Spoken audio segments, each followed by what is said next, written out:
Hi, my name is Erika Evarts, and I worked with Amelia to review the Planet Health intervention. Planet Health is a school-based intervention designed to reduce the prevalence of childhood obesity, and it's tailored specifically for 6th, 7th, and 8th grade students. The design takes an interdisciplinary curriculum approach, which makes it pretty unique.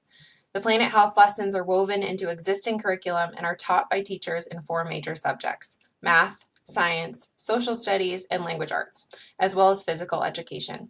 All these lessons aim to increase students' rates of moderate to vigorous physical activity, reduce TV and screen time, increase fruit and vegetable intake, and reduce consumption of high-fat foods. So why was Planet Health needed? What's the rationale for intervention here? Well, obesity is a big problem. We all know that. So much so that it's claimed the first place title for nutritional disorders amongst children and adolescents. The prevalence of obesity in American children has doubled from 1976 to 1994 and has only continued to rise. So in the 1990s, when Planet Health was designed, previous interventions showed some success in reducing fat intake and increasing physical activity. However, few school-based interventions showed evidence of lowering obesity, and no school-based interventions had shown evidence of reducing TV or screen time. So as for justifying school-based interventions, 97% of American children go to school every day, making it the most reliably effective setting to capture the target population's attention. Not to mention, school system infrastructures are also able to support the delivery of the standardized health messages. The Planet Health program has been implemented in public middle schools in the Boston metropolitan area. Schools are selected based on the following criteria: willingness to incorporate Planet Health lessons into existing curriculum, ethnically diverse student population, flexibility to be assigned to either the control or the intervention group, presence of strong health and physical education programs, principal support, commitment to interdisciplinary projects, teacher availability for training, and greatest proportion of students qualifying for free or reduced meals. Within schools, there were additional set of criteria for student participants. The program is designed to serve a diverse sample of male and female students of all ethnicities in the 6th, 7th, or 8th grade. Students are eligible to participate in the intervention regardless of obesity prevalence at baseline, so obese students are not singled out. As for exclusion criteria, students were excluded from the sample if they transferred schools at baseline, were enrolled in special education classes, or were in the wrong grade. Informed consent procedures were also followed for all students. Some schools have required that students return a signed consent form from a parent or guardian, while other schools mailed information regarding the study and gave patients the opportunity to opt their child out, but signed permission was not required. Students who did not receive consent from a parent or guardian when required, and those whose parents or guardians opted them out of the study, were excluded from the final sample. Getting into the research itself, we took a look at 2 studies, both of which were based in the Boston metropolitan area. The primary study followed students from 10 schools. The sample population consisted of 1,295 ethnically diverse boys and girls in 6th, 7th, and 8th grade, and the study was conducted for 2 consecutive school years, from 1995 to 1997. The secondary study followed 129 teachers from 6 schools and their students. The study ran for 3 consecutive school years, and some teachers participated for more than 1 year. From 1999 to 2000, there were 69 teacher participants and approximately 835 students were reached. From 2000 to 2001, there were 75 teacher participants. Approximately 895 students received the intervention that year. And from 2001 to 2002, there were 87 teacher participants and approximately 1,045 students who received the intervention. To determine the effectiveness of the program, researchers conducted a randomized controlled field trial where schools were randomized, not students. Half of the schools were randomly assigned to the control group, where they received no intervention, and the other half became the intervention group. Intervention schools received training workshops, classroom lessons, PE materials, wellness sessions, fitness funds, and more. Planet Health lessons have been integrated into existing Massachusetts curriculum frameworks for 6th, 7th, and 8th graders in 4 major subjects: math, science, language arts, and social studies, as well as physical education. Schools and competencies that are required for middle schoolers are used as vehicles for conveying Planet Health messages. In classroom lessons, each of the 4 health goals, increasing physical activity, decreasing television viewing, improving diet through increasing fruit and vegetable intake, and reducing fat intake, were addressed in 1 lesson per subject for a total of 16 lessons per year. PE teachers also facilitated 30 microunits or brief lessons, administered student fitness self-assessment forms, and encouraged goal setting. A 2-week television reduction campaign and a behavioral self-assessment lesson were also included. If you're interested in learning more about the classroom lessons, we've linked 2 samples here.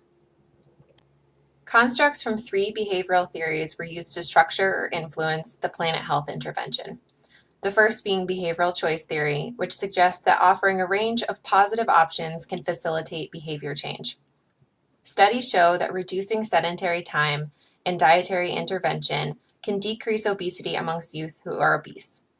Allowing children choice over alternative activities when television viewing is reduced increases their perceived sense of control over physical activity alternatives, thus reinforcing physical activity. The second, social cognitive theory, recognizes that behavior is influenced by social, environmental, and personal attributes.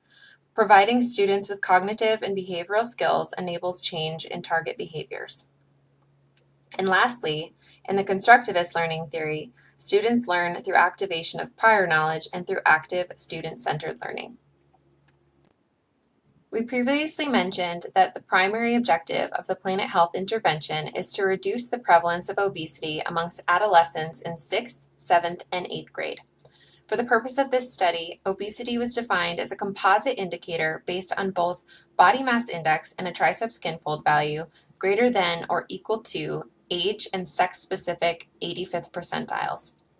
We also know now that the Planet Health aims to reduce television time, reduce high-fat food intake, increase fruit and vegetable intake, increase frequency of moderate to vigorous physical activity, and ultimately the program aims to be feasible, acceptable, and sustainable.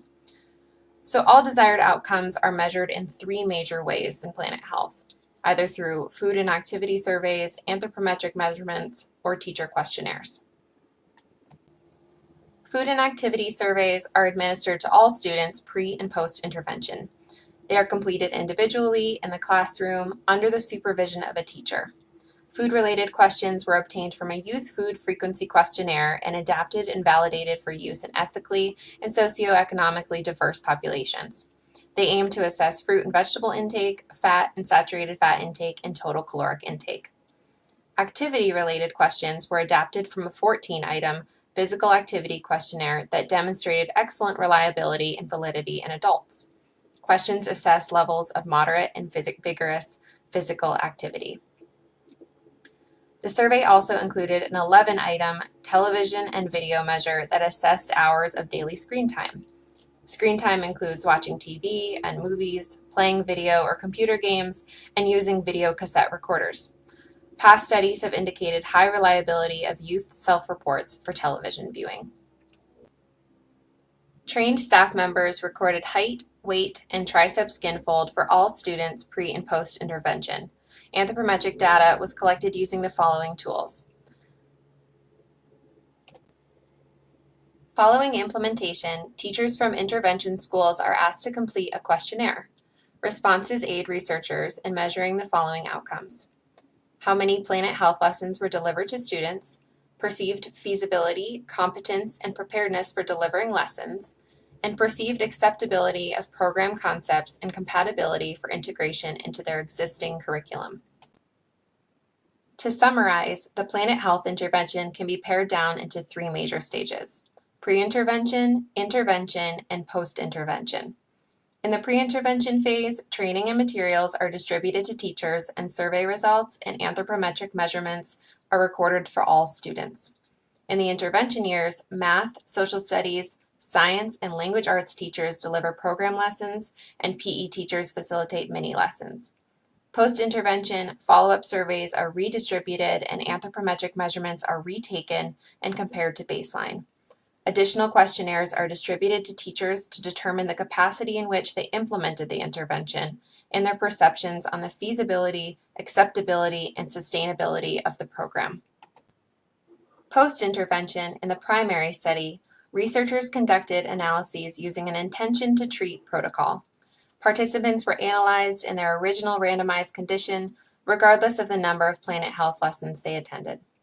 Separate regressions were estimated for boys versus girls due to different patterns of incremental growth in weight and height relative to skin fold velocities and differences in puberty and maturation.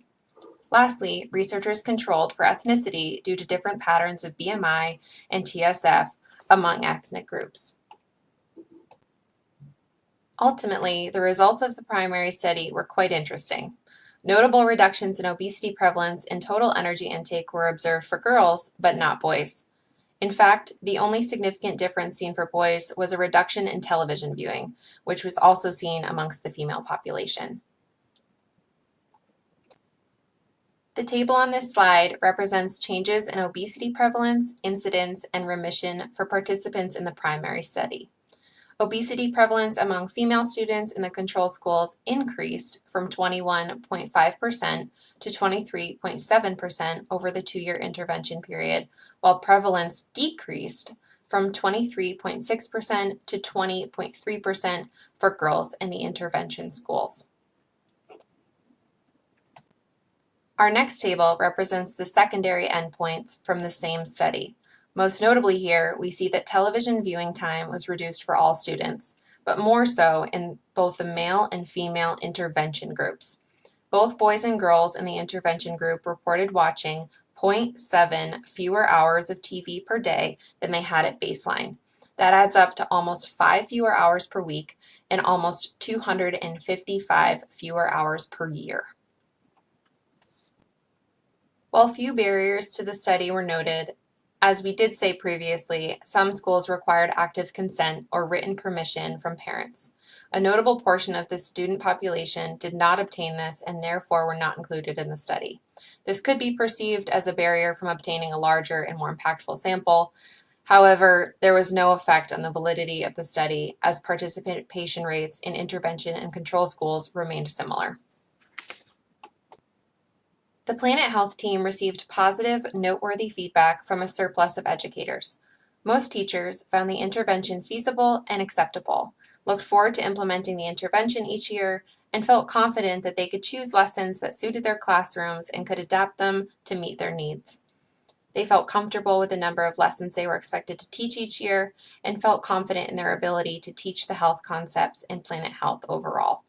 They believed that Planet Health was a positive addition to their curriculum, believed that the curriculum was effective in teaching subject-specific material, and actually believed that Planet Health had positive effects on their health as well. Along with perceived program strengths, teachers were asked to list any limitations for implementing the Planet Health intervention. Some teachers reported feeling that there was a shortage of planning time, had difficulty integrating additional material into a mandated curriculum, and perceived a lack of curriculum reinforcement in school meal programs, school vending machines, and children's homes. Teacher attrition due to transfers, retirements, career changes, and school closings also notably affected continuity from year to year. Planet Health used scientific evidence to draw attention to the relationship between television viewing time and childhood obesity. This correlation had yet to be backed by substantial evidence prior to Planet Health. The Planet Health program has proven to be effective in reducing TV time for both boys and girls. By working closely with schools, Planet Health developed program materials that resonated well with the interests and resources of the stakeholders. Participation of all parties was critical in developing materials that were liked by everyone. Planet Health is the first randomized controlled field trial of a school-wide program specifically aimed at middle school youth. Planet Health was also designed to be replicable. The program website offers detailed directions and materials for implementation, a few of which we've listed here.